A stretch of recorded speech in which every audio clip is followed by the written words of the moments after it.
Hello friends, আমি চলে এসেছি কার্তিকা নতুন ইউটিউব চ্যানেল টু সাইড কিচেনে। আজকে একটা নতুন রেসিপি নিয়ে। আজকে রেসিপি হচ্ছে পেঁয়াজ কলি ভাজা। সেটা বানাতে কী কী উপকরণ লাগে আসুন দেখাই। তার আগে একটা কথা বলে দিই, আমার চ্যানেলে যেসব ভিডিও ছাড়া আছে আপনাদের যদি ভালো লাগে তাহলে লাইক কমেন্ট শেয়ার করবেন, বেশি বেশি করে শেয়ার করবেন। আপনি যদি আমার চ্যানেল নতুন হয়ে থাকেন প্লিজ সাবস্ক্রাইব করে দেবেন, নিচে বেল নোটিফিকেশানটা অল করে দেবেন যাতে আমার ভিডিও আমাদের কাছে আগে পৌঁছে। তাই চলুন পেঁয়াজ কলি ভাজা রেসিপিটা বানাতে কী কী উপকরণ লাগে আসুন দেখাই।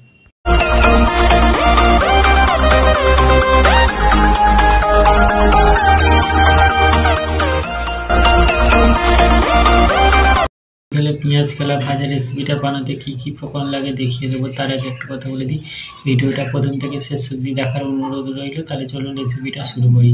এখানে আমি কিছুটা পেঁয়াজ কলা ভালো করে কেটে জলে ভিজিয়ে রেখেছি।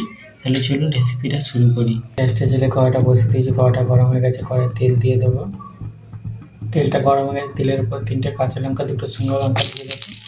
পেঁয়াজ কলাটা দিয়ে দেবো, পেঁয়াজ কলা দিয়ে বেশি নুন দিয়ে দেবো, হলুদ দিয়ে দেবো, ভালো করে ভেজে নেব। নুন হলুদ দিয়েছিলাম, অনেকটা কমে গেছে, এবার ভালো করে ভেজে নেব।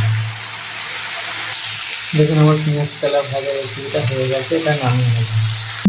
দেখুন আমার পেঁয়াজ কলা ভাজা রেসিপিটা হয়ে গেছে।